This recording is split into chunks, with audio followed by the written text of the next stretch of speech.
అందరం ఇక్కడే ఉంటాం. కళ్ళెదిటే పోలీస్ స్టేషన్, కళ్ళెదిటే సిపి, కళ్ళెదిటే డీజీపీ, కళ్ళెదిటే ముఖ్యమంత్రి, కళ్ళెదిటే హోమ్ మినిస్టర్స్ ఆఫీసు.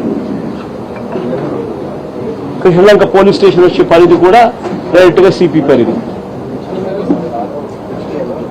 ఇన్సిడెంట్ జరిగిన తర్వాత వాళ్ళ నాన్న పోయి ఆ వీడియో కూడా చూపించి, మరణ వాంగ్మూలంతో కూడిన ఈ వీడియోను కూడా చూపించి, నా కొడుకుని దారుణంగా చంపేసినానంటే కూడా సిపికి చూపించిన నో యాక్షన్.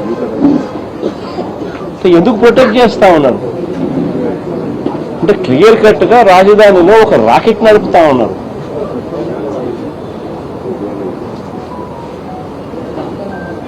పోలీస్ స్టేషన్లో పనిచేసే సిఐ, ఆ సిఐకి ప్రొటెక్షన్ సిపి, ఆ సిపికి ప్రొటెక్షన్ డీజీపీ, ఆ డీజీపీకి ప్రొటెక్షన్ చంద్రబాబు నాయుడు గారు.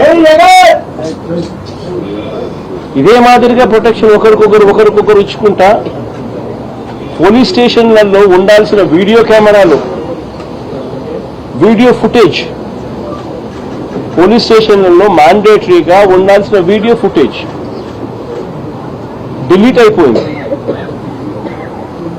1 month లో 2 మర్డర్ కేసులు, లాకప్ డెత్లు, ఒకటి లాకప్ డెత్, రెండోది సూసైడ్. ఒక రిమాండ్ రిపోర్ట్లో చూస్తే, పోలీసులు ఫైల్ చేసిన రిమాండ్ రిపోర్ట్లో చూస్తే వీడియో ఫుటేజ్ 1 monthకి లేదని, May 1 నుంచి June 1 దాకా లేదని.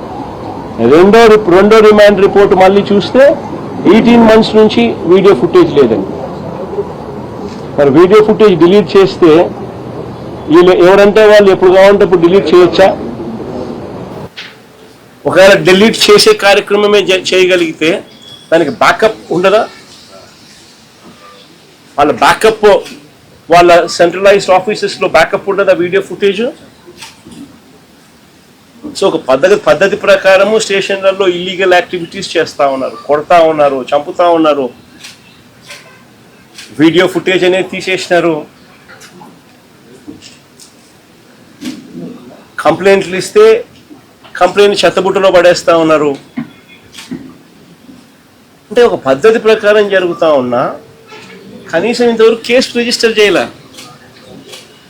It is actually an SC/ST case register చేయాల్సింది.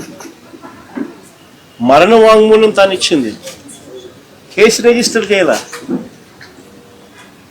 వాళ్ళ కుటుంబానికి ఏం పరిష్కారం చూపుతా ఉన్నాం? అన్ని రకాలుగా అన్నకు తోడుగా పార్టీ ఖచ్చితంగా నిలబడుతుంది. అన్ని రకాలుగా కూడా ఈ కేసుకు సంబంధించి లీగల్ ఎయిడ్ దగ్గర నుంచి మొదలు పెడితే అన్ని రకాలుగా కూడా తోడుగా ఈ కుటుంబానికి ఉంటాం. ఖచ్చితంగా న్యాయం జరిగే దిశగా కోర్టుల మీద ఖచ్చితంగా ఒత్తిడి కూడా తీసుకొచ్చే కార్యక్రమం కూడా ఖచ్చితంగా చేస్తాం.